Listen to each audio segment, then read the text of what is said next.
লক্ষ্মী ভান্ডার কি এবার আরো শক্তিশালী হবে? লক্ষ্মী ভান্ডার পদক্ষেপের ভবিষ্যৎ নিয়ে একটা বড় প্রশ্ন। পশ্চিমবঙ্গ সরকার কি এই বেনিফিটের টাকা বাড়াবে? এটা শুধু একটি স্কিম নয়, এটা লক্ষ লক্ষ নারীর জীবন বদলের আশা। 2021 সালে রাজ্যে চালু করা হয়েছিল লক্ষ্মীর ভান্ডার, যেখানে রাজ্যের সব মহিলাকে সরাসরি টাকা দেওয়া হয়। সাধারণ মহিলারা মাসে 1000 টাকা পান, আর তফসিলি জাতি উপজাতির মহিলারা মাসে 1200 টাকা করে পান। এই স্কিম শুধু আর্থিক সাহায্য নয়, মহিলাদের আত্মনির্ভরতার প্রতীক হিসেবে দাঁড়িয়েছে। কিন্তু বর্তমানে প্রশ্ন হচ্ছে, 2026-এর বাজেটের পর কি এই টাকার পরিমাণ বাড়ানো হবে? উৎসগুলো বলছে রাজ্যের আর্থিক পরিস্থিতি কিছুটা চাপের মধ্যে, তাই সিদ্ধান্তটি অনেকটাই কেন্দ্রীয় বাজেটের উপর নির্ভর করবে। তবে মনে রাখা গুরুত্বপূর্ণ, এর আগেও এই প্রকল্পে টাকা বাড়ানোর ইতিহাস আছে।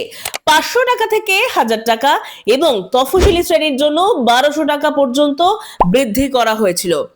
এটা ছিল রাজ্যের সবচেয়ে মাইলস্টোন মূলক সামাজিক প্রকল্পগুলির মধ্যে একটি। বাজেটের জল্পনা ঘিরে রাজনৈতিক পরিবেশ উত্তপ্ত। কিছু মহলের মতে ভোটের আগে জনপ্রিয় প্রকল্পগুলিতে নতুন ঘোষণা থাকতে পারে এবং লক্ষ্মী ভান্ডার সেই দিকেই নজর থাকবে।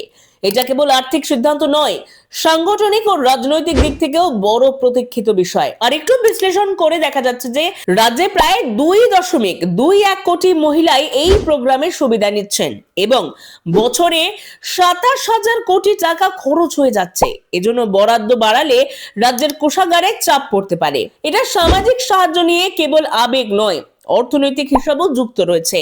তবে যারা এই বেনিফিট নিচ্ছেন তারা এটিকে শুধুই সুবিধা বলে মনে করেন না, অনেকে এটিকে মেয়েদের অধিকার ও সম্ভাবনার সহায়ক বলে মনে করেন। আর রাজনৈতিক মতামত যাই বলুক, লক্ষ্মীর ভান্ডার রাজ্যের নারীদের জীবনে ইতিমধ্যেই গভীর প্রভাব ফেলেছে। এই বিষয়ে আপনার কি মনে হয়? কমেন্টে জানাতে ভুলবেন না।